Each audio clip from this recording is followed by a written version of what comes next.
This is Power Athlete Radio.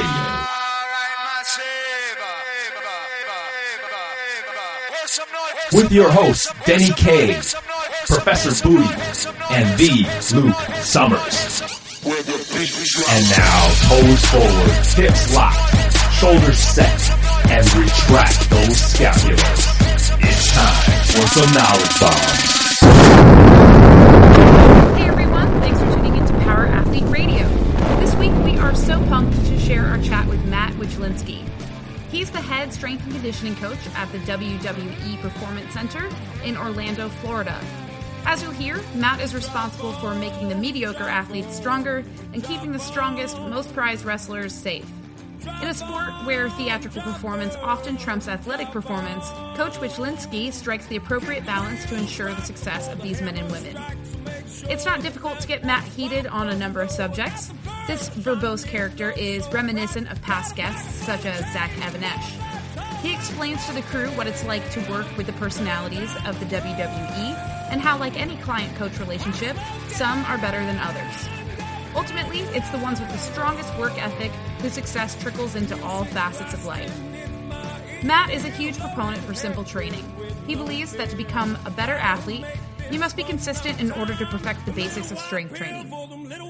This ethos echoes into his approach to sport-specific programming in that the program must prioritize competition over training. As you'll hear, his struggles with the WWE are no different than what we see in traditional high school or college weight rooms. I'm so excited to bring you this invigorating chat with the one and only Matt Wichlinski. Here's episode 120.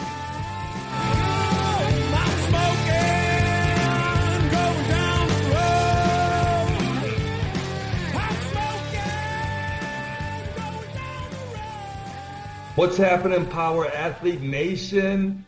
Welcome to another episode of Power Athlete Radio. This is Denny. I'm joined with John, Luke, Tex, Callie, and Bobby. And today our guest is Matt Wichlinski, who is the current WWE strength coach. Matt, thanks for taking the time to join us on the podcast. It's a pleasure. Thank you very much for having me on. Oh man, it was great. I reached out to you a little while ago because I was used to do a lot of. I saw some videos from when you were with the Strength Shop. Yeah. So I think I want to say a couple years ago, like Power Athlete put out that same video that like we kind of connected with. So maybe with our listeners who aren't familiar with who you are and what you're doing, we can just kind of launch the show with a little bit about your story and kind of your journey and how it led to your current position of awesomeness. Sure. Well, again, my name's Matt Wichlinski. Went to college at Susquehanna University. It's small school, Pennsylvania. I had some friends over at Penn State, and Penn State has a really good program out there as far as strength and conditioning, kinesiology, that entire field. And it's something I just always been involved with, athletics, trying to make myself better. And growing up, I was, everyone has their story growing up of their big reason why they liked to train. Well, I was like the smallest guy on the field. So, call it a Napoleon complex or whatever it is. But because I wasn't the biggest guy, I wasn't the strongest, wasn't the fastest, I discovered that when I started training freshman year in high school, it started making me a little bit better. And it was all I had to kind of get some kind of an advantage over other people. It was just a hard work ethic. And for the first couple of years of training, I didn't get it. But the more I did, the more I learned. And then, I started seeing how the more I trained and how I developed it, I would start to, excel and get better than the guys that seemed to be light years ahead of me just a couple of years earlier.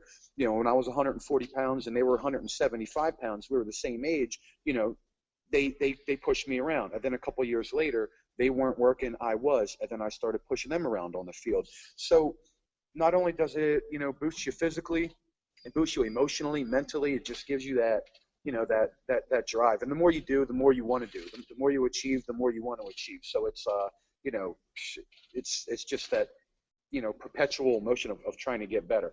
So after going through high school and all that and having some success in sports, after college, I did, I took my courses and all that, and then I started doing personal training. The personal training evolved from doing that to working in small groups out of other people's gyms, where I started as an employee doing the personal training, and then I started working with small groups, like 5 to 6 people from a team, like baseball players.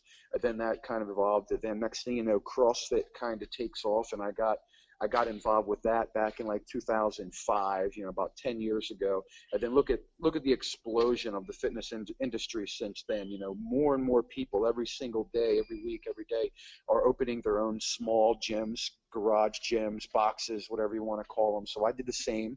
A couple of years after, working out of other people's facility, I opened my own facility in Virginia Beach called the Strength Shop. And it was about 1,000 square feet. It was a very simple facility. It was actually a storage unit. It's a storage unit designed for people to store their RVs or whatever you want to do. So there were some people that just stored their crap or their RV, and other people had small business out of it. So it was a unique way to do it, but I guess it's becoming more and more popular. And I didn't have, at that point, I was forced to be more and more creative because I didn't have any equipment as far as machines or anything. So I had some free weights, and I basically designed my entire gym from used equipment off Craigslist and whatever I could get my hands off of. So unconventional training was a huge part of what I did with sandbags, anything that I could get cheap off Craigslist, used weights, kegs that I'd fill. You take like a Swiss ball, like one of them high durability Swiss balls, fill it up with water. Now you got about 120-pound wobbly object. I'd lift that, carry it around. So there was very little bodybuilding, classic bodybuilding per se, but I just found many different unique ways to challenge myself physically. And, Virginia Beach in the middle of the summer, 100+ degree weather, just doing anything was mentally challenging. So you push yourself through brutal workouts when, the weather, the time, whatever it was, would be anything less than ideal. And it forced me to be very creative with my workouts. And then from there, I met a lot of people in the fitness industry from going to tons of seminars and certifications and constantly trying to expand my knowledge, my information, my networking, and here we are, talking to you. But I eventually met up with, you probably know Joe DeFranco and James Smith, Zach Evanesh, Elliot Holson, lots and lots of other guys are some of my influences. And once I, met up with Smitty and those guys, that ended up leading ultimately to WWE because DeFranco started working with Triple H, who's the CEO of WWE right now. So when he was working with him, a couple years ago, they founded and opened the WWE Performance Center in Orlando. So they needed staff at the Performance Center. So we currently have about 7 wrestling coaches. We have 3 full-time physical therapists and 1 strength coach. I am the strength coach. Maybe eventually we'll get an assistant in here. But so through them, I went through the hiring process, and there was several dozen applicants to that position. But I went through the process, put in my application, and ended up getting the job. So it's long story short, started with the personal training, got involved with group training, then opened my own facility with pennies that I had, saved up. From there, I ended up networking my way and meeting the right people and knowing the right stuff at the right time to get hired with WWE. So now here I am, 2.5 years later. Matt, so it sounds like you've run the gamut as far as athletes, different types of athletes that you've trained. What is your experience training like novice folks through, maybe sport-specific athletes through now what you do through the WWE? And I mean, which have you preferred? I imagine you're probably at where you want to be at currently, but I mean, how do those experiences compare? Yeah, there's actually a lot of carryover between various types of athletes. And when I started personal training in like a private facility, you'd get like a lot of I don't want to, not necessarily elderly women, but you get like soccer moms and girls just want to be fit and look good. They don't care about how high they can jump, how fast they can roll, how hard they could hit a baseball. But that's what I wanted to do. That I wanted to work with athletes that were driven to excel in their sport, not just a typical average woman that wants to lose 5 pounds to fit in her sundress. Yeah, but Matt, what if the women's sport is slaying dudes? What if it is? Then now she has a goal to drive towards slaying some ass, slaying some dudes, whatever it is. But now, Cal, are you asking for personal reasons, or? Yeah, I mean, are you looking for a training program? Because I got a feeling he has a training program. Bam, he could give you for slaying dudes. We might have something there, as long as there's a purpose to drive towards, not just, hey, I want this dress to fit better, which is fine. There's fine. But as far as what you're asking, what I wanted to work with, but I do think that there's carryover when I started working with, let's say, elderly. Now here, where I'm at now, if somebody gets hurt, they tear their ACL, they have to revert back to the very basics of movement. And some of the things that I did with, say, a 65-year-old woman, very basic, simple, slow, controlled mobility exercises, something like that. The same guy that was doing like dynamic effort squats with 300 pounds, he might have to revert back to that because he's learning not necessarily how to walk again, but we have to build that up from the ground up. So a lot of things that I did with very entry-level athletes, I have to revert back, the progressions and regressions. So yeah, there is running the gamut. I have 150-pound guys that are very explosive, jump. You look at some of these Mexican wrestlers that are flipping all over the place, and then I have 350-pound plus behemoths that aren't flipping. They're just lifting massive weights. They're slow, and I have to do what I have to do to help them to get better at whatever they need. And it's going to be something different every day. And that's pretty challenging when it comes to writing a program, because we'll write a program up, and then they take a weird bump, and then the entire program goes to shit because they can't do anything or half the stuff that you actually program. So it's really a day-to-day basis. These guys do not, and women, they do not have an off season. It's every day of the year. It's not like football where there's off season, preseason, on season, postseason, and you're trying to plan accordingly. There's no real peak, but I do try and periodize and get them to work through cycles and waves, with going really heavy, then going lighter, and going through deload phases. But these guys are on TV, every other week or every week, and it depends on where they're at in their career. So I try and program, that accordingly. I have guys that come in their first, several weeks here in the facility. They might already have 10 or 15 years of bodybuilding or some kind of athletic or fitness experience. Other guys, they're completely raw. Like maybe they came from an amateur wrestling league, and they just didn't lift weights. They just wrestled, and they wrestled every day, and their sport was their training. And then I have to teach them how to do all the basics, how to bench press, how to squat, whatever it is. They don't even know what half the equipment here is. They've never seen it before. So that's pretty interesting. I have, even though we're at this professional level, I still have guys and girls that are total amateurs, and I have, on the other end, totally elite. I have 750-pound deadlifters here. So, it's pretty interesting trying to program that. I imagine that a huge component that you sort of touched on was just dealing with people coming back from competition and having injuries, right? And so I can definitely appreciate what you say about the training is more to essentially allow these athletes to survive competition. So you'll probably get some personalities in who, all right, like they want to program, they want to feel like they're getting stronger, and you have to get past that mental block, like, hey, this training is to make you a stronger individual just to survive your sport. And we run into that problem all the time when we do our seminars, because people don't understand, particularly during in-season training, that competition is competition. Your sport is your sport. That is the arena of performance. And a lot of what we do is just try to not fuck them up and make sure they're mechanically sound, and then navigate around any injuries that they may have. Absolutely. And sometimes the goals that they may have for in the gym are contradictory to what they actually need to do for their sport. These guys are in here 4 or 5 days a week in the ring for 3 hours each session, and then they're in the gym with me for an hour and a half. And I have a system where I make sure I run them through a good dynamic warm-up, and then we do our specific warm-ups with whatever the big lifts for the day are, and then the primary work, and then the assistance work, and if sometimes we'll condition, sometimes not. I don't condition these guys every day because they're already doing their specific conditioning in the ring for 3 hours a day.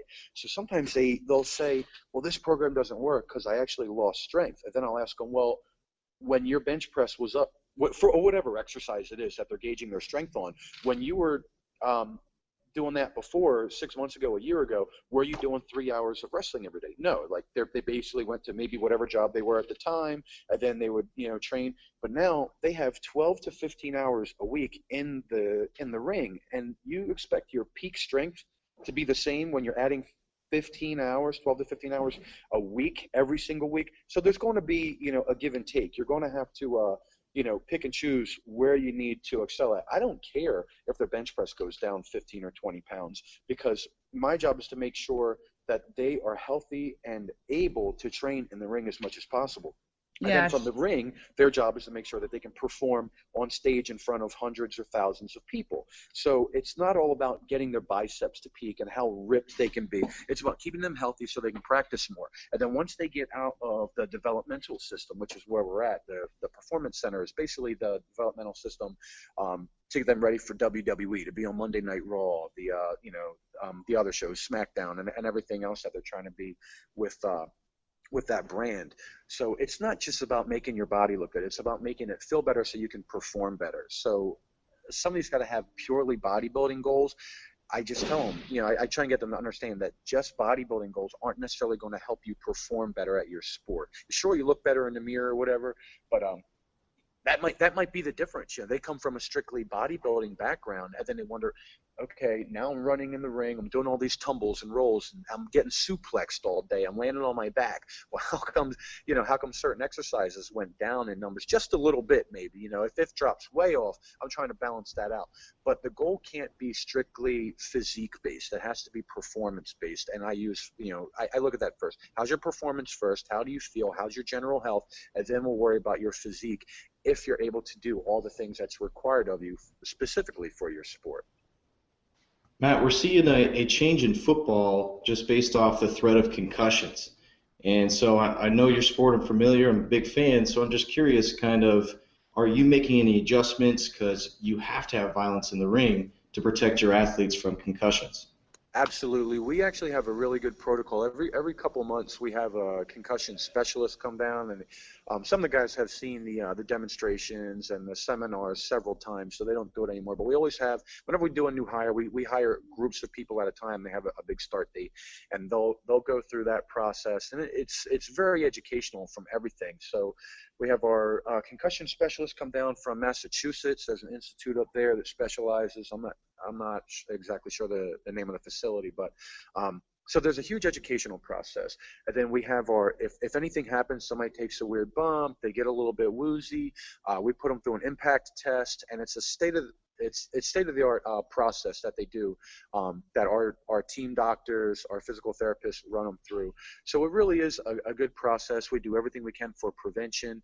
As far as strength, I make sure that their upper back, their chest, their neck is strong. So if they do take a weird hit, a bump, they don't get jarred around as much, because that's been one of the things that they've found to help people for prevention. It's just having upper body strength, as far as your neck, your traps, and good mobility as well to help prevent any, secondary issues, like when you land on your back and your head jars around, or look if, whiplash from a car accident or something like that. We just had last year one of our divas get in a car accident. She was driving with her aunt, who happened, and this was in the news a while back. You guys probably missed it or whatever, but The Rock's niece works here, and The Rock's mom was in the car. So she was driving with her aunt. So it's The Rock's mom. I'm sure you guys are all familiar with The Rock and her. And then all of a sudden they just got whacked, blindsided. And, it was an issue, and she was very strong. So even though she broke her collarbone, there was no concussion, there was no other issue like that. So, that feels good to know that a lot of these guys take it seriously. And working on your neck strength, that's not necessarily going to help your physique, but that could be the difference, that saves your career. Are you injury prone? And that's some things that I've seen with, typical bodybuilder type guys, they come in and they get a little bit hurt a little bit more. Maybe they're because once you get fatigued, your ability to run and take hits and all that kind of goes down. So like they say, fatigue makes cowards of us all. Not to say it's a coward, but the overlying factor that we're trying to look at is, are you able to maintain good technique and good form when you're really tired? So their conditioning is key, and that's going to help prevent injuries, whether it be a concussion or some other issue.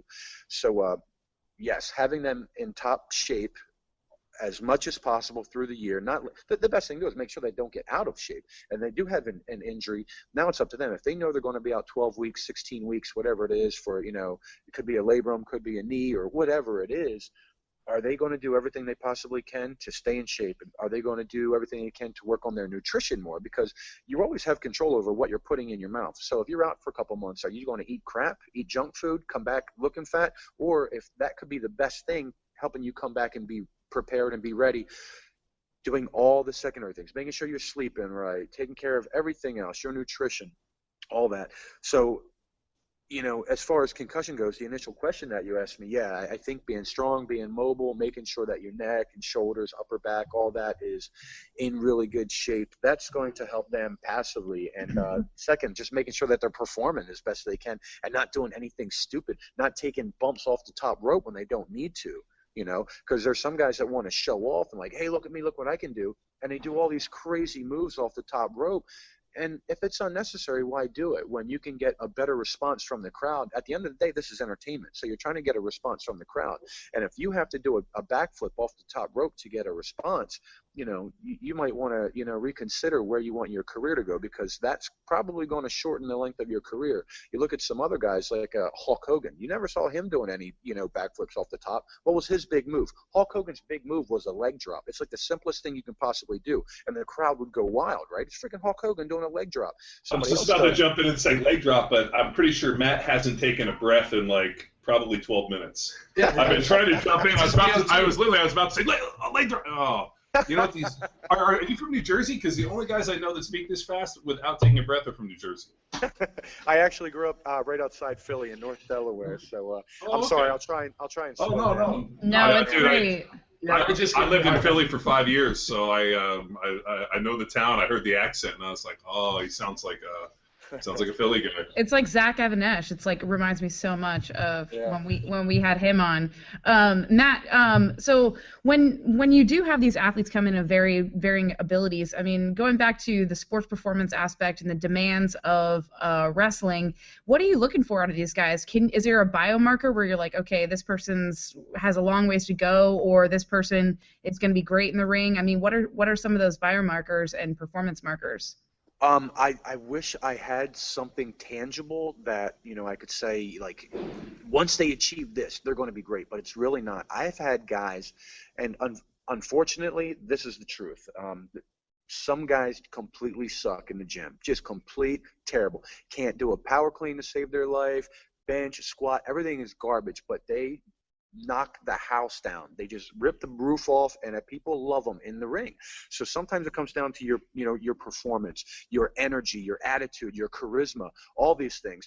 But so for them, I just have to do anything I possibly can to help them a little bit, improve their push-ups, maybe improve their mobility in their hips or something. There's nothing, it's more of an art form, really. There's no direct carryover from the gym to really any sport, I think. You can take a football player's squat from 315 to 405. It might help him, it might not. I like to think typically getting stronger is going to help you, but there's a lot of people. I've played with a lot of athletes over the years. I've had some guys that never lifted a weight, came into the gym, struggled, looked like they were going to damn near break their back, squatting 185, but then run circles around other people. Like let's say a wide receiver, just super fast. So sometimes genetics, sometimes just natural, talented, gifted ability to just blow past other people. It depends on the sport. But with us, there's so much more subjectivity than there is objectivity. And me in the gym, like, I am pretty much the only objective coach in here. Like, numbers matter to me. Are you making improvement or are you not? As long as your technique stays the same and you lift more weight, that's progress. Or, if it's something where you're measured by speed, If the technique is the same, but you're doing it faster, that's progress. Your box, or your box jump used to be 36 inches, now you're 44. That's progress to me. But unfortunately, there's nothing that says any progress in here is going to carry over to there, because look at Stone Cold, right? He cracked open a beer, chugged it, punched somebody in the face, gave him a stunner, and that's what got him over. And absolutely none of that was learned in the gym. So as long as I can try and keep these guys healthy, keep them smart, not have them do any unnecessary shit that's going to get them hurt, that's kind of the biggest part, because they are athletes, and they're driven to get better. So sometimes they make very unnecessary risks, like let me test my max again. So dude, you just tested your max last week or the week before. We're not going to do 100% 3, 4, 5 weeks in a row. Whereas then you have on the other side of the coin, you've got guys that won't test their max for like a year because they just nice and easy, let me get through this. So everybody's different. Some guys like light workouts for a lot of reps, they like the pump. Other guys, anything more than 2 or 3 reps is conditioning to them. So I try and have that happy medium and try and make sure that they have a balanced program. The guys that need to get stronger, I try and get them stronger. The guys that already have 400-plus pound bench presses, 600-pound plus deadlifts, I don't need to get them any stronger. I need to make sure that they're healthy, they're moving well, and kind of just stay in maintenance mode. And, some guys hate that. I got to find a better way to, a better terminology so they don't think maintenance mode. I'll have maintenance when I fucking die. When I'm in the coffin, I'll maintain. For now, I want to get better. But if they're sucking in the ring and they're not getting any better at their skill, because all their effort, their mental, they're just draining themselves in the gym, so they can't focus on the ring, they're kind of missing the boat. They're here to be wrestlers. So what I do is secondary. I'm trying to make sure that they can perform best in practice, not just put PRs on the board, because that's not what I'm gauging the program off of. Sure, we've got a record board up there and we've got some decent numbers, but I'm going to gauge my progress on how infrequently they're hurt, or how often I can get them practicing, not taking their bench press from 325 to 345 or whatever the case may be. Sure, I want them to get stronger, but as long as all the other factors are in place and they're getting better in the ring.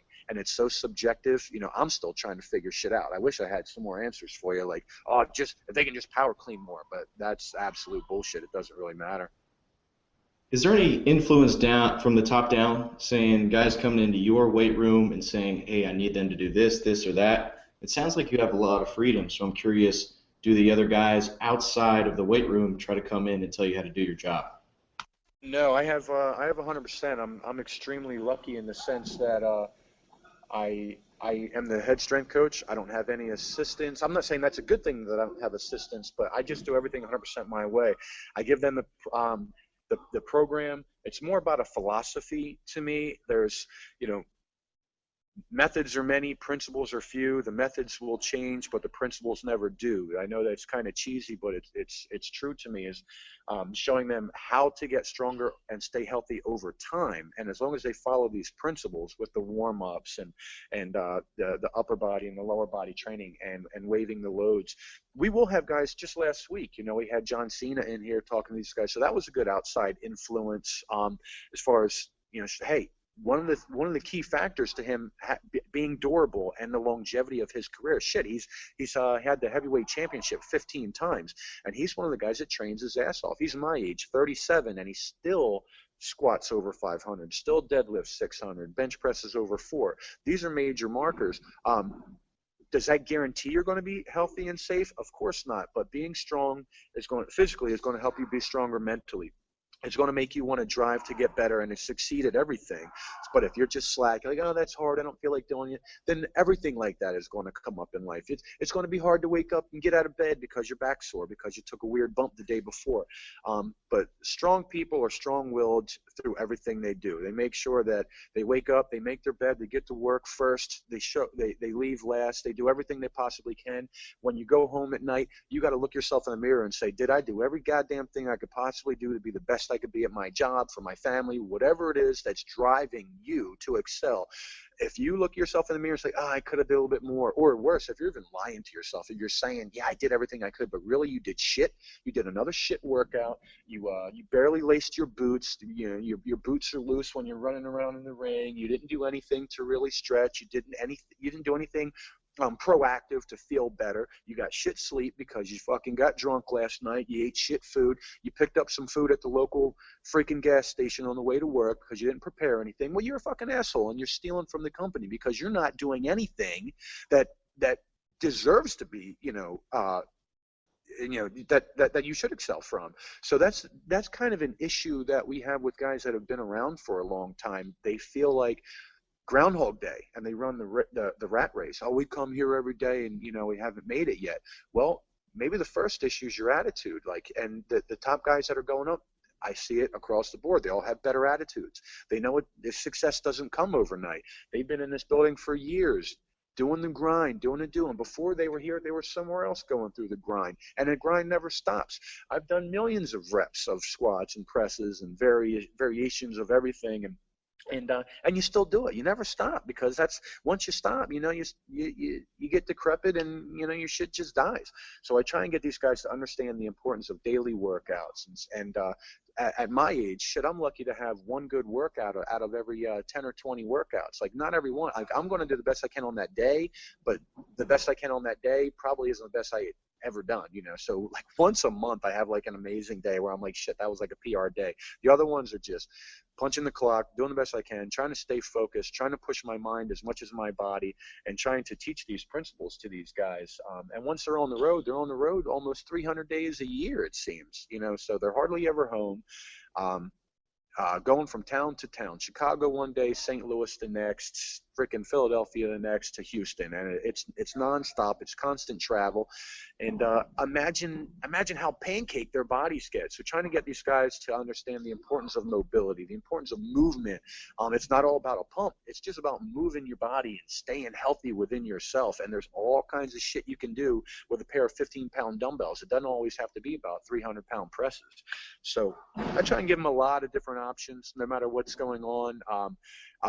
And like the point that I made earlier, we have so many different athletes, guys that before they even came here, they had world champion coaches from Serbia that they learned from. Like these guys that come in the door on their first day, they're deadlifting 700 pounds. What the fuck am I going to teach this guy about strength that he hasn't already worked with? He's already worked with like the likes of Klokov and these other guys, Russian coaches that have forgotten more than I'll ever know in my fucking life. What am I going to teach these guys? But I can help, keep them motivated and inspired, and show them, different things that they can do when they kind of get bored coming to the same gym day in, day out, going through the same motions. You got to find beauty in simplicity. Really, when you're doing the same shit all the time, I show them, variations that are still very effective, and they get a little bit bored because they might not have like the newest, most up-to-date equipment. And I try and get them to understand it's not about having this extraordinary shit, but it's about finding, this beauty in doing the ordinary shit and trying to do the ordinary shit better. I'm not trying to blow the roof off with doing like some crazy wobble board, one-arm presses while juggling a flaming fucking baby, People that are always need that shiny new object, you see that whatever they're doing, it fades out real quick because they get bored. It's because it's like they're training for entertainment. I don't train for entertainment. They should be entertaining other people in the ring. I don't have to entertain them. They should entertain other people because that's their job. So I do the best I can to keep things simple, keep it productive, and keep them focused on what the big goal is, not just the short-term goals. I ramble a lot. I'm sorry, guys. Yeah, that's all right, Matt. You talked a little bit about having one workout a month where you're like, man, I'm killing it, but you're still on the grind every day, getting into the training. We often talk a lot about the fastest way to stop being an athlete is to start being a coach. Can you give us a little insight into some of your current training right now and what it's looking like? Oh, that's a hell of a point, man, because I have about 75 athletes right now that, I try and help them with their program, and it's extremely time consuming. I make sure that I stay on my game. Like like they say, pay yourself first, right? So I'm not as strong as I once was, as fast. I can't jump as high as I once was, but I'm going on 38 soon. So to me, it's like, even if I maintain at this point by getting older and still maintain like my ability, I'm kind of making progress in a sense, just because I'm able to still do it when I'm getting older. Hopefully I can still be 45 or 50 and still do the things, kind of the same things I'm doing now. But I think it's important to pay yourself first. If you have to get up earlier to get a workout in, even if it's a quick mobility workout or whatever it is, you got to do it. If all you do is just focus on everybody else all the time, of course that's important. That's my job. But if I can't keep myself close to 100%, how the hell am I going to help anybody else? So I think the better off I am, the more energy I'm going to have, the more ability I'm going to have to help more people. And there's an old client I had, and it broke my heart because she would say that all the time. She had kids that were in school, and she would just grind herself to a pulp, and she never had any energy for herself. She was very overweight, and she had, kids, and everything went to them first. And she said, I give them 100%. And I said, yeah, wouldn't it be better if, let's say your current level of ability is right now, let's say it's a 4, and I'm pulling out an arbitrary number. So you're giving them 100% of a 4. But what if you got your current ability up to a 12, and then you gave them 50%? Then you're still giving them more. Now you're giving them a 6. So I don't know if that makes any sense, but you've got to get your own ability. You've got to feel healthier first. Get your own shit up. You don't have to be an elite athlete to be a good coach. And I'm not even saying I'm an elite coach. I'm here, and I'm very happy and proud of that. But I also like to stay humble at the same time. I want to help these guys as much as I possibly can, and I think one of the best ways I can help them is if I help myself and try and keep myself on top of my game.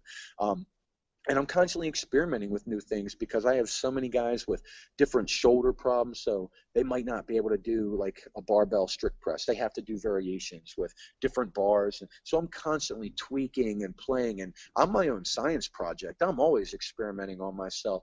And a lot of people say too much variation is going to be, bad for progress, but I'm not going to experiment with other people too much before I do it myself. So, and with us not having a ton of machines in here, we do have some machines, but it's mostly, racks and barbells and dumbbells with some other stuff. So I learned how to use, barbells different ways with using the landmines and different shit like that. That really helps people with that need a little bit more therapeutic needs.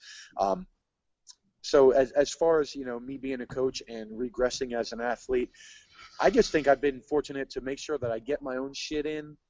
Early in the day, late in the day, whatever I need to do, and I never stop. The best thing you can possibly do is never get out of shape. So ever since I started training, I've never taken more than 2 or 3 weeks off at a time.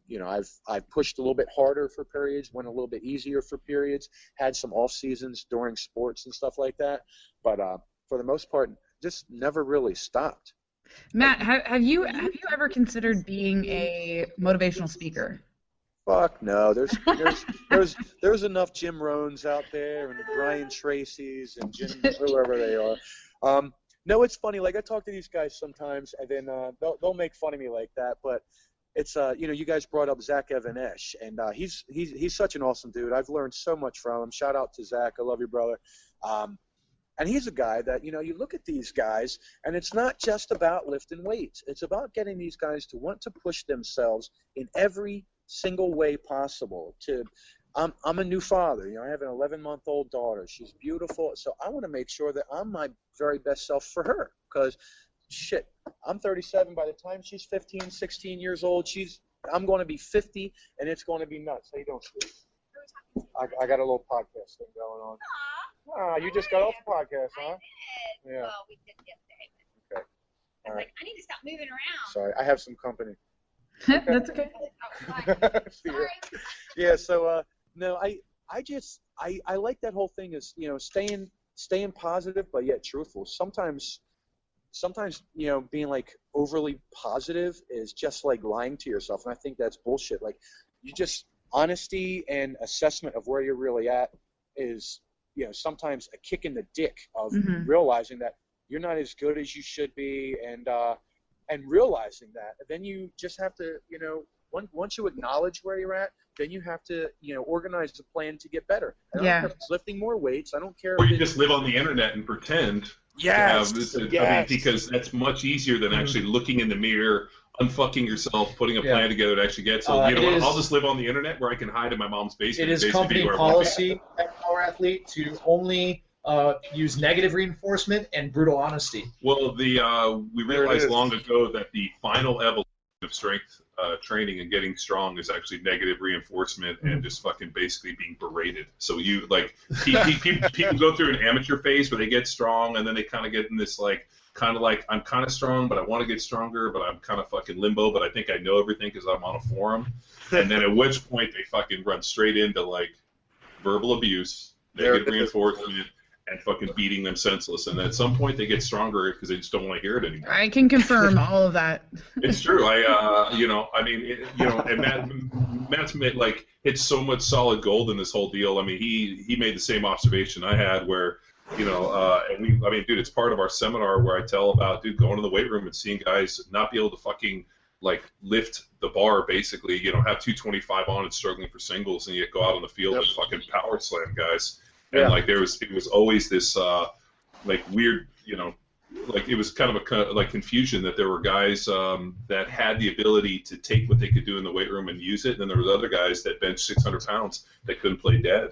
And part of my training became obsessed with this idea, like, why the fuck can't these guys take what they're doing in here and move it out towards there? And fuck, dude, I'm sure you've seen it too, where you've seen guys like come in and you're like, man, this guy might hurt himself in the ring, and a guy goes out there and just trucks people, and you kind of scratch your head, and you're like, you know what? I'm just gonna try to make this guy a little bit better. And you also made a great point too about realizing when somebody's pretty good and not fucking them up, being like, you know what, you're doing pretty good over there. I'm just gonna help you a little bit, and don't let me get in the way of your greatness. So that's it. Yeah. Sometimes with some of these athletes, guys and girls, the hardest part of my job is coming in and turning the light on, and I just let them do their thing, like, because they know what needs to be done. They don't skip the little things. They're tentative. They do their due diligence with their warm-ups, and they don't get stupid with the weights. They're not a pussy, but they don't have to get foolish either. I would rather see a beautifully executed, squat, like 3-rep squat of like 315, than like you grinding and look like you're going to fucking blow your back out and die with 405. Some coaches are like number whores. As long as the number gets up, they're better. I don't need to see that. I want to see.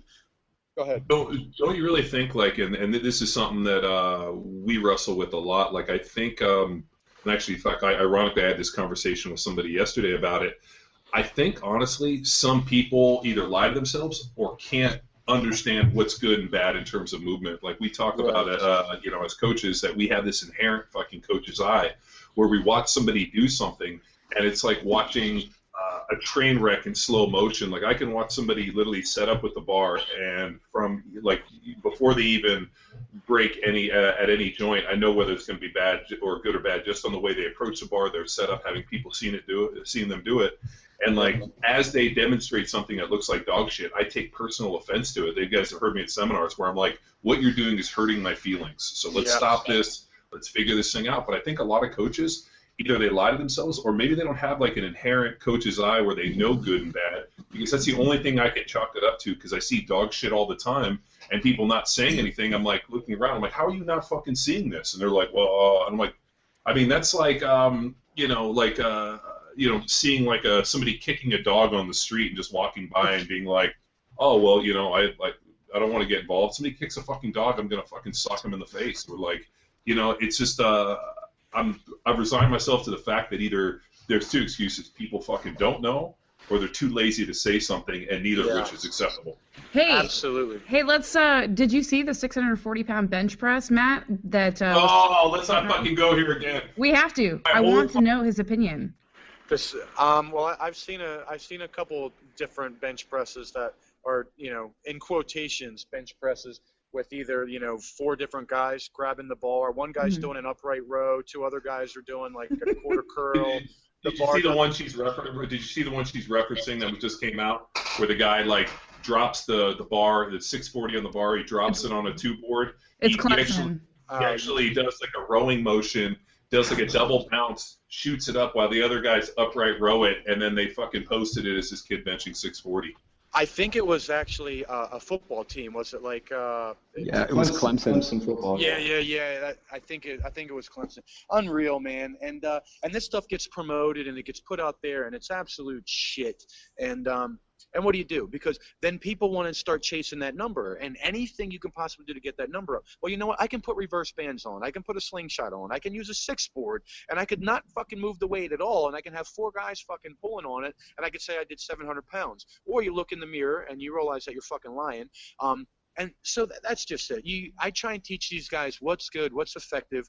Be honest with yourself, and make slow, steady progress, and don't don't feel bad if you gain 5 pounds over 10 pounds of progress over a 6-month period. That's still progress. It's slow. Have you ever coached anybody on a 6-board press?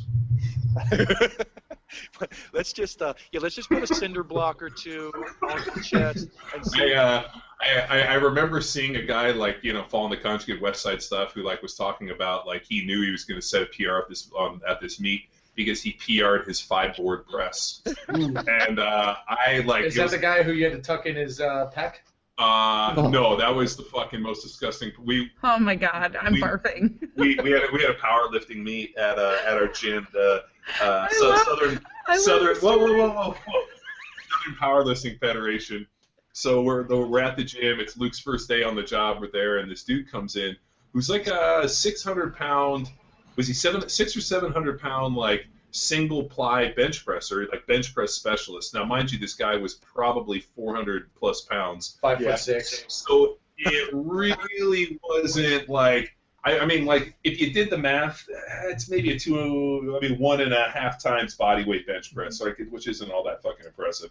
Right. But the guy, like, as they go and they, like, them trying to get him into this single ply shirt was like trying to, like, stuff 10 pounds of shit in a 5-pound bag. Yeah. And as he gets in there, the guy looks at me and goes, "Hey, I'm going to pull the shirt out. Can you reach down and pull my pec up?" And like as he does it, first of all, it wasn't a pec. It kind of reminded me of like there's 2 bags of sand. Yeah, it looked like bags of sand. It looked like a disgusting tit that looked more like a pancake. And I looked at the guy and I was like, "You must be fucking." I like looked around and I was like, "You must be fucking joking." Like I'm not fucking. I'm not reaching my hand in there, you sweaty mess. So I think I forgot who I had else. I was like, no, you got to get somebody else. But the guy literally searched me out that I was gonna fucking do this. I looked at the guy. I'm like, "You gotta be fucking out of your mind." People are insane. It was disgusting, and the guy fucking does it. But he did. I mean, when he referred to that thing as a pec, I was like. You threw up. I'm throwing up right now, but I mean the guy, God, he was like watching them fucking stuff him into this shirt was like they were like stuffing fat rolls. It was like a Sharpay and a fucking tight shirt and a wetsuit. Sharpay and spandex. Oh God damn it! It's like those late night infomercials. How to get slim as hell in 5 minutes, and instead of actually working on something incredible, it's like wrap yourself in this corset and shove all your fat underneath this mega constricted thing like that you buy at 3 o'clock in the morning. Aren't those pants or those tights that they sell Spanx? Fucking Spanx or whatever else. Yeah, Spanx. I'm wearing some right now. They fit great. Luke actually called Spanx his jeans because those fucking. Yeah. Don't actually make yourself better. Just lie to people. So if you do ever actually have sex and you pull this shit off, and you end up looking like a tub of fucking crap. Well, that's the fucking internet, dude. Because we train some young guys here at like just kind of pro bono shit. We just get done to training with this. We're getting this kid ready to go back. Who's a Major League Baseball prospect. He's a pitcher, but we're the same age, and so like we missed all this like kind of internet dating Tinder bullshit. But like listening to it, and I'm like, he's like showing me these girls' profiles. And I'm like, well, how do you know, like, when you show up, like, that's the same person? He's like, oh, it never is. And I was like, never. I was like, then what do you do? He's like, well, it's not my real picture either. I'm like, so we basically become a society of liars where there's Avatar, like an acceptable amount of lie. You have an acceptable amount of lie. Let's get together. Hopefully it's dark, and we won't call each other out on his lie. We'll go out fucking knock it out, and then we both fucking disappear in the morning. There's a Bruce Willis movie like that. What is that called? Die Hard. No. I'll think of it. Die Hard. That's a great movie. Everybody should see that one. What, Die Hard? No. Die Hard or something.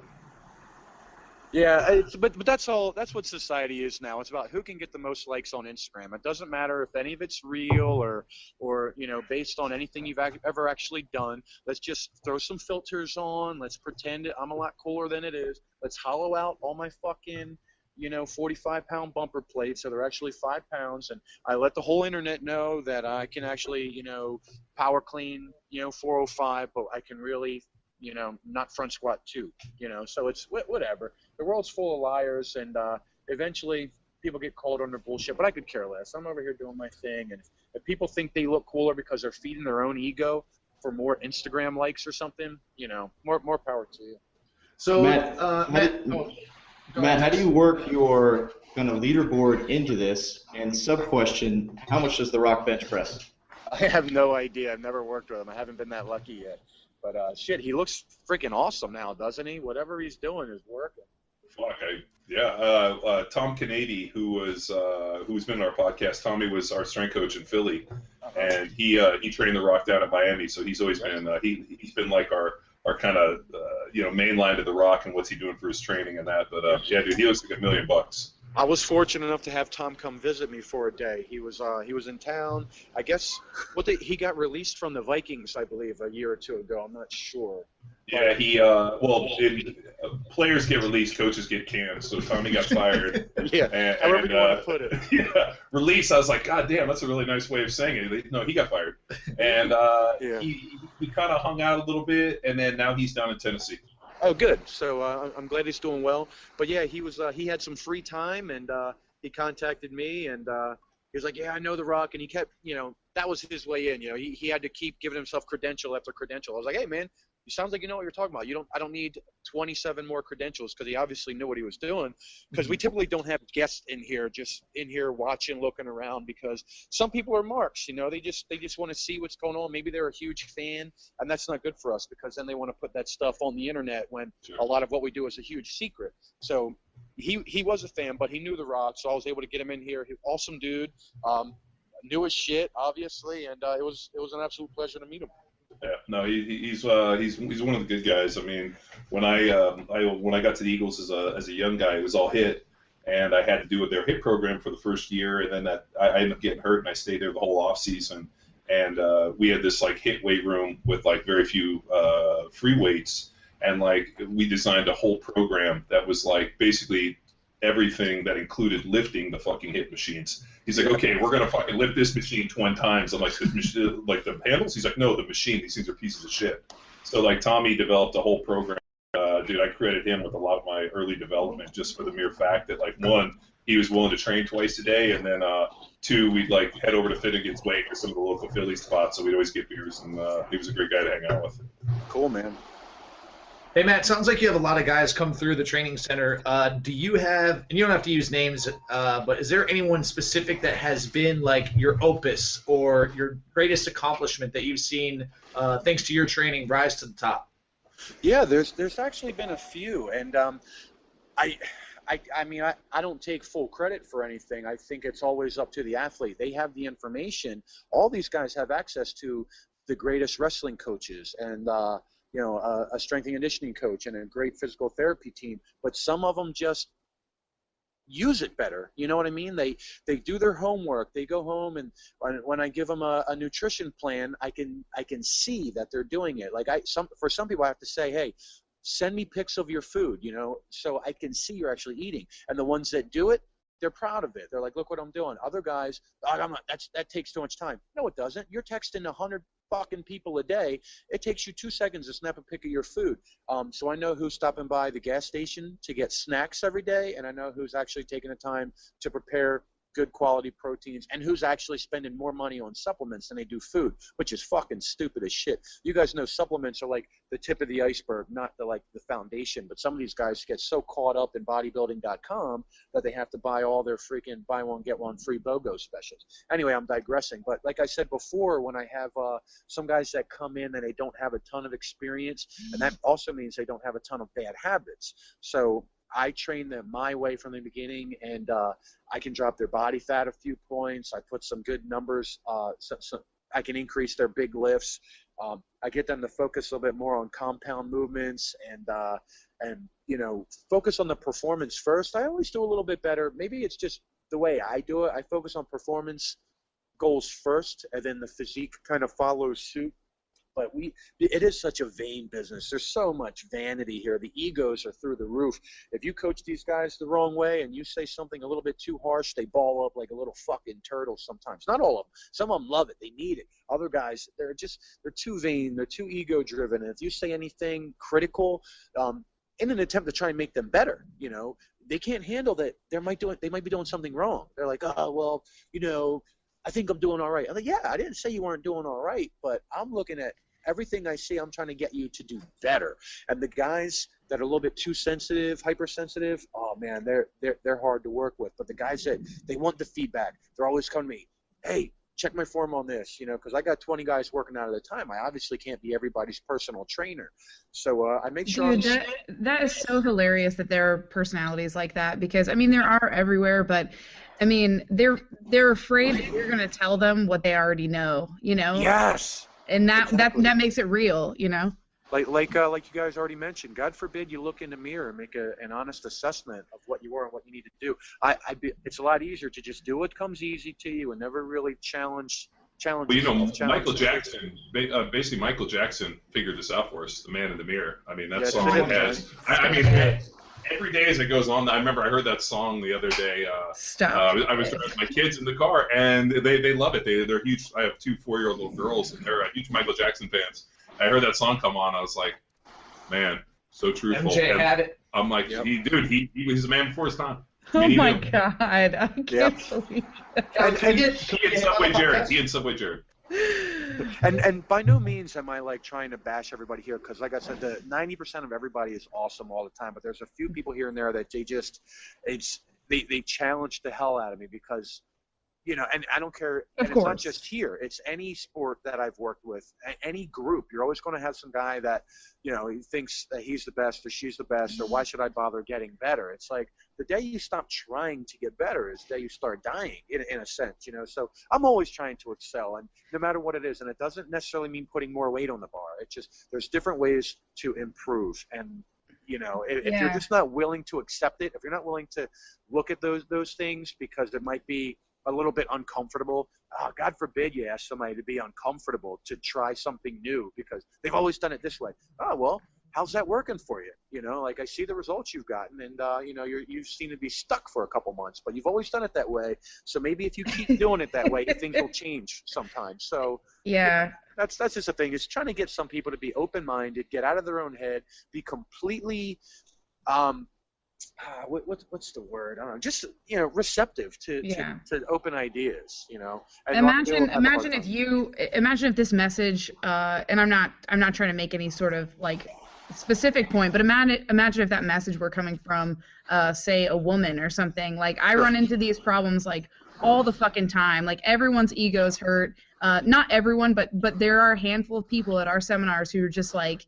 You can see in their eyes that they hate that you're telling them that they're doing something poorly. Kelly, we've seen the butthurt when all of a sudden, and like we teach obviously a seminar that's obviously not geared towards sport performance, so it's usually a lot of guys, and hearing Callie go fucking just off on dudes or just breaking them down and telling them like how it is. All of a sudden I'm like I just pictured that little meme of like the Dark Emperor being like, oh, let the butthurt flow through you. And that's what always goes through my mind as soon as I see it. I'm like, good, let the butthurt flow through you. There's that one guy in the corner who, like, randomly gets slightly aroused. When and then there's guys over there asking for Mistress Callie to slap him in the face.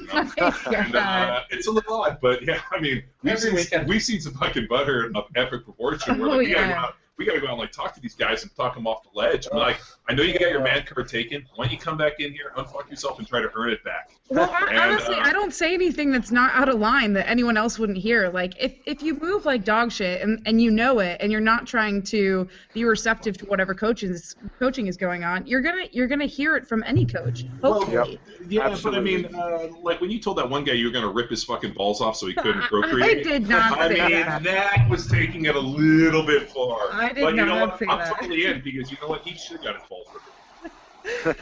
He's diluting the gene pool. The Callie stories are so good. At the games, this guy came up to our booth and was like, I want to know who created this workout on CrossFitFootball.com. This was ridiculous. I don't think anybody could do it. Callie was testing people's verts, and I pointed to Callie, and I was like, you see that lady right there? She created the workout. I bet she beat your ass in it. Callie just looks over without missing a beat, goes, stop being a pussy. That's it, man. People need to be put in their place sometimes, because most people aren't as cool as they think they are. And when you can accept that and they're like, hey, let me just back up, start from the beginning, and I can get better instead of just keep, plodding along the same road that you've been doing. Change is a good thing, hopefully, as long as you're not doing anything stupid. Yeah, and Matt, I know that since you've worked with tons of athletes at this point, seen tons of human movement, do you have a definition or something that you could describe as good athleticism? I've talked about this with a couple different guys, Zach, and you guys know Max Schenk. I don't think so. I don't know. He's a good dude. If you look him up, you'll see some pretty cool stuff from him. But I guess to simplify things is making difficult things look easy, making sure you're moving through uninhibited, pain-free, full range of motion. There's a lot of guys that maybe they can move into a deeper squat, but you see their face fucking grimace and it looks like they're about to snap in half. Like, okay, so you got there, but your hips are kind of cockeyed. You're a little bit, unbalanced. There's more weight on your left foot than there is on the right. You're protecting this knee. But you can see, like, when people are, like, hiding things. So I want to see an uninhibited full range of motion. I want to see heavy weights look easy. I want to see you be able to run and jump, Yeah, I think like a kid. So that's great, and definitely making difficult things look easy, and that's something that we see, in field sports all the time. When you look at change of direction, you're looking at hurdling, lunging, stepping, working through all these different axes of rotation, and making it look like flawless. And I think that that's one thing that we try to remind people that it when you see it, even if it's hard to define, but it's not necessarily something that is, for instance, an automatic shootout of, say, fitness or something like that. It's just something that is a little bit less tangible. Exactly. It's more subjective in nature, and like I said, we try and do the things we can to, maybe get their numbers up, increase their power clean or squat and all that. Maybe it'll improve their athleticism, maybe not. And there's so much just like testing and retesting and trying to evaluate and reevaluate and seeing what's working and what's not. Because, and again, what works for one group of people probably may or may not work with somebody else. So we're constantly just trying to figure out, and I hate this. It kind of sounds like it's a huge experiment. Like, I don't know what I'm doing. I'm just constantly trying things. But, that's kind of how it is. I just want to make sure these guys are stable. It doesn't look like they're about to crack in half when they're, doing a heavy pull or something like that. But, just like you said, it's subjective. As long as I can see them move at a good range of motion, not look like they're about to get hurt, be stable, be strong, and that seems to carry over really well. Have good coordination. I mean, how many people do you see, like, they just cut, like playing some general basketball, a little pickup game, and they might like trip over their own feet and while they're dribbling. It's like, well, athletes pick things up easy. I'll demonstrate something in here, and I've got a handful of people that just instantly do it with like virtually no instruction, just by like they saw what happened, and other people like maybe doing some of our agility warm-ups, like a karaoke. I've got some people that literally trip and fall on their face trying to do a karaoke, and to me it's like, this is very simple drills that we do on a regular basis, and it's taken you like 6 months to learn how to do a karaoke. It makes you want to blow my brains out, because I'm obviously a shitty coach, because I can't teach you a fucking karaoke. But you know what I mean? So like, some people get it and some don't, and you just see like, who has it and who doesn't. Like you said, it's very hard to define, but you know it when you see it. Yeah, one of the things that you said really does ring true, which is you take an athlete who's really adept at one, like, say, field sport, and you teach them a new sport, and those people who are super athletic, they can pick it up like that. It's amazing to see, and it just like, it makes you so jealous when you see somebody who's able to just kind of seamlessly take it in and identify, whatever movement patterns or power is necessary for that new sport or that new skill position or whatever, and then just demonstrate it. It's amazing.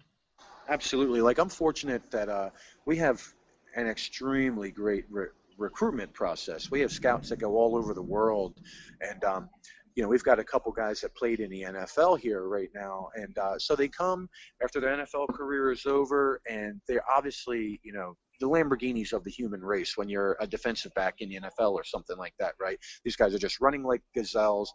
They eat almost anything they want, and they have shredded lower abs, and it's just unreal. So again, like we talked about before, their athleticism is there. I don't really have to teach them anything. I just have to make sure that they're showing up every day, the lights are on for them, they have some weights to move, and the biggest thing that they got to do when they get here is work on their charisma or their personality, especially because they come from a history of 10, 15 years of playing football hidden under a suit, under a helmet. They don't have to worry about their facial expressions. Now, everything they do is selling. It's pretending. Instead of smashing somebody, it's making it, it's making it look like you just killed him, but you didn't even really touch him. You know, how do you fake it? How do you sell it? How do you make it look like it was the most intense thing you've ever done when really it wasn't that hard of a hit at all? You know what I mean? So like these guys that can jump, 55-inch box jumps, but the guy that has a 20-inch box jump actually makes the move look better.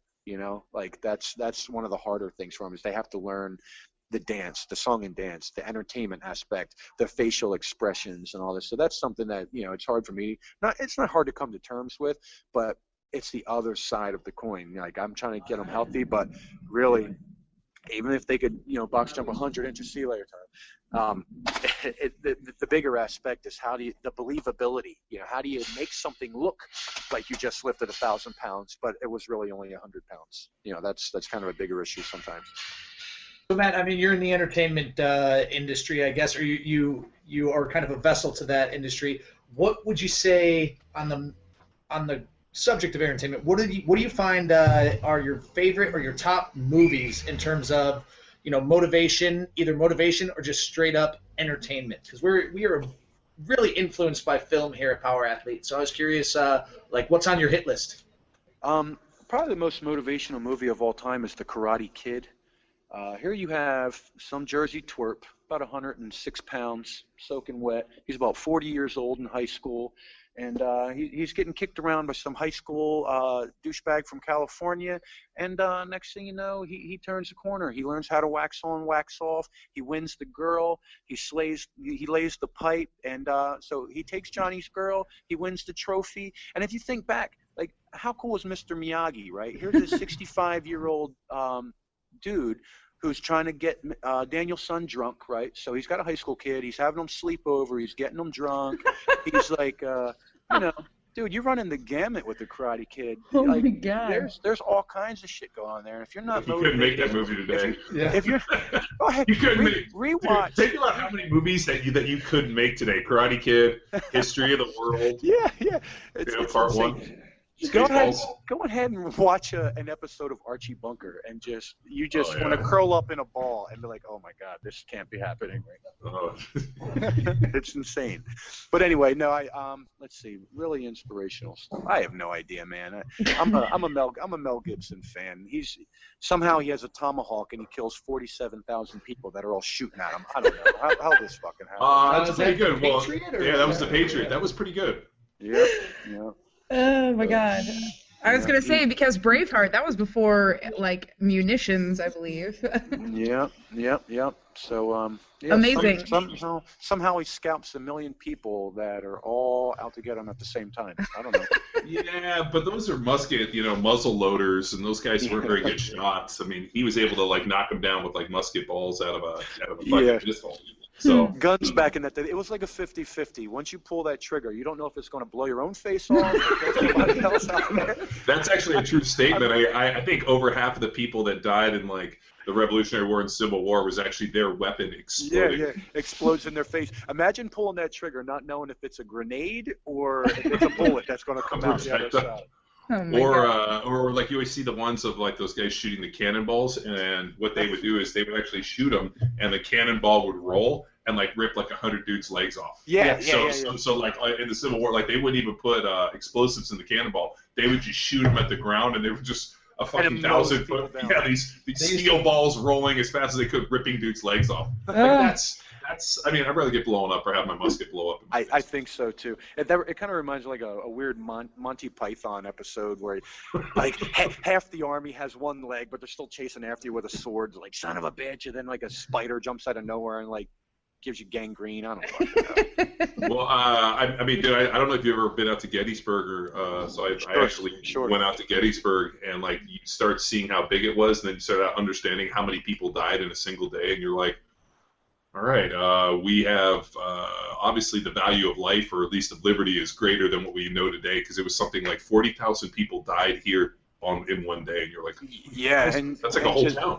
Absolutely. To that point, one of the more emotional experiences I had, just going to D.C. and walking the wall, and you walk on that sidewalk and you look at that wall, you get through it, and then all of a sudden, it just starts to mean something after a while, because you see name after name, and that wall is I don't even know how high it is, 10, 12 feet, just full of names, and it's just holy shit, these are all real this is real, man. This isn't just like a carved stone. This is real shit. And it's, I looked at it and I fucking cried a little bit, and it's just like it's wild.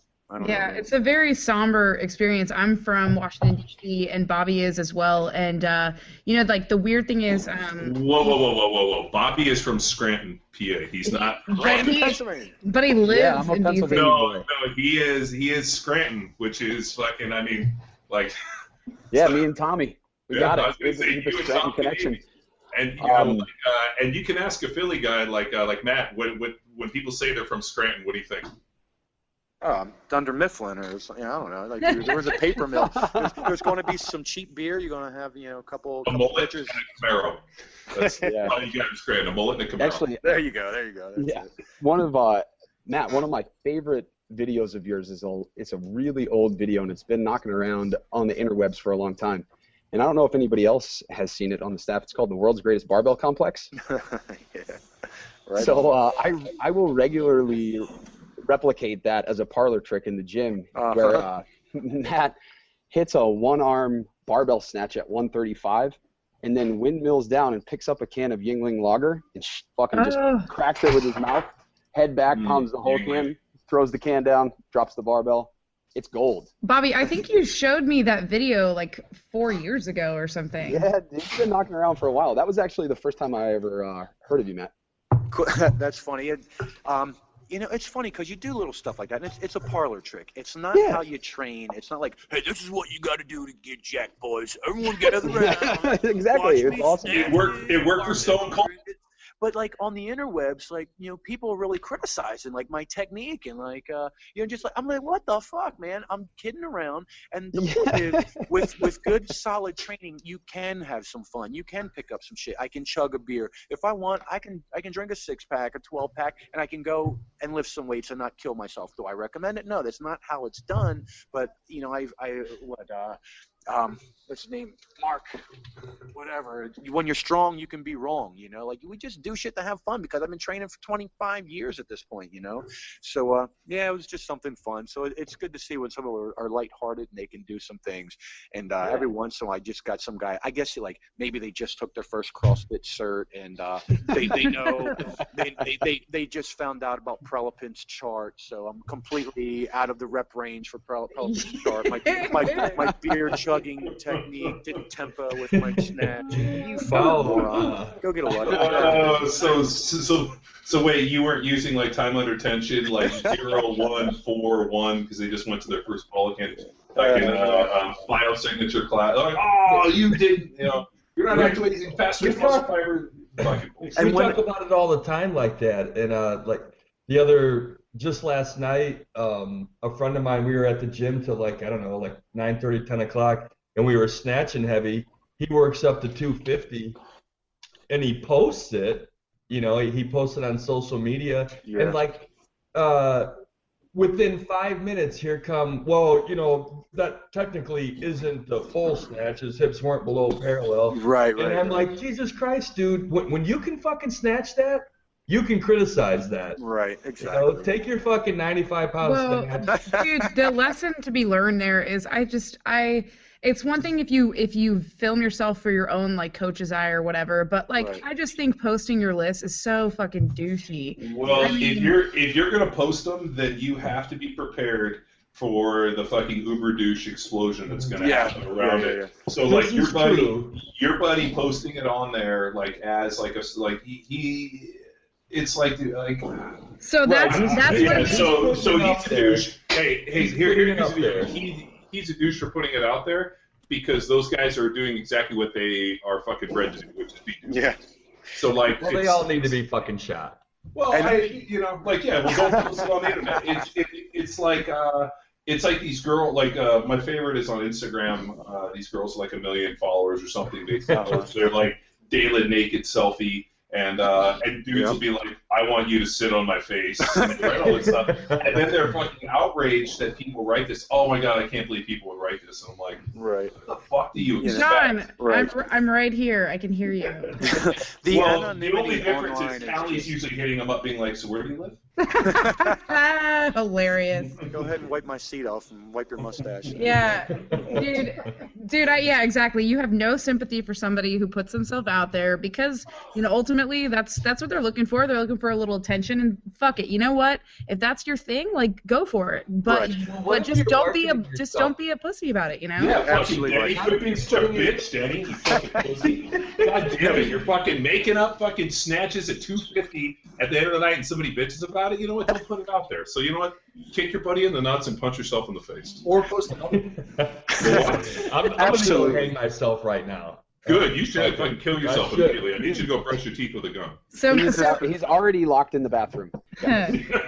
Matt, if you could just, like, as we kind of close up the show a little bit, if you could tell yourself, like, a younger coach or a younger Matt, maybe like 15 years ago, some little piece of wisdom, what would it be?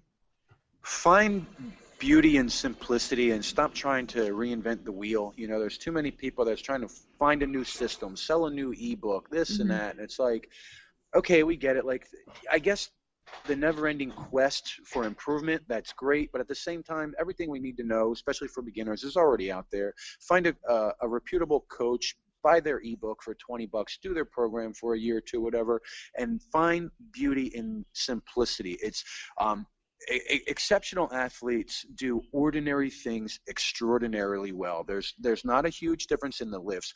You're snatching, you're cleaning, you're benching, squatting, whatever. You don't need to do 1,000 different variations. You just need to do it really fucking good, and it takes a long time and a lot of reps to do it. So find beauty in doing all these simple things. Don't look for the magic taco. Just enjoy the fucking fish taco, for what it is. And there's too many people, like I said, that try and reinvent things or do it a different way or come up with a better system. You know what? If you're brand new, you're not going to make a better system. You're probably just fucking up somebody else's recipe. And I think Mike Boyle said that before. He was like, when the new cooks don't come in the kitchen and, just make up recipes. Like, you take like Emerald's recipe, and you just do that, and then you'll have a good product. But if you try and make up your own jambalaya or whatever, you're probably going to fuck it up. So if you're new, just use whatever programming you're using. I don't care if it's 5-3-1 or starting strength. There's lots of great quality programs out there.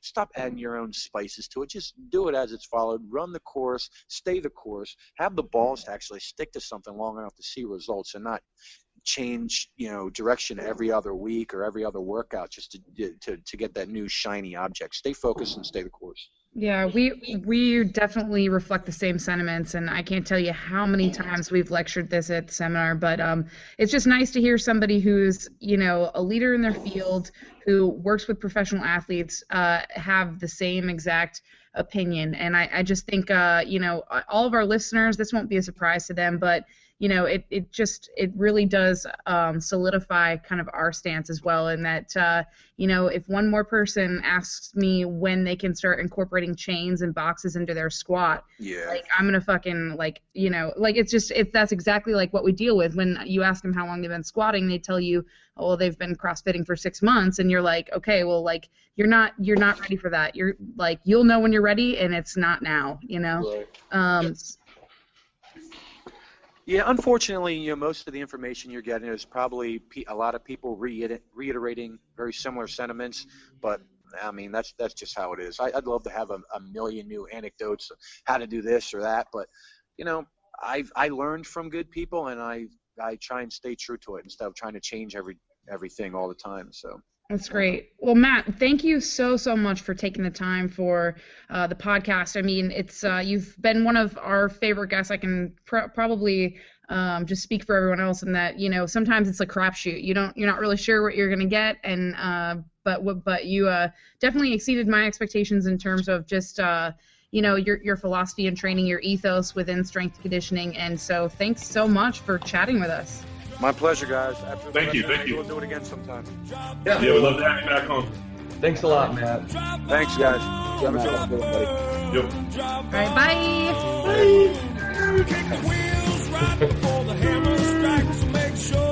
Now it's time for you to empower your performance. Follow Coach Matt Wichlinski on Instagram or Facebook simply by searching his name or finding the links on our Power Athlete Radio blog.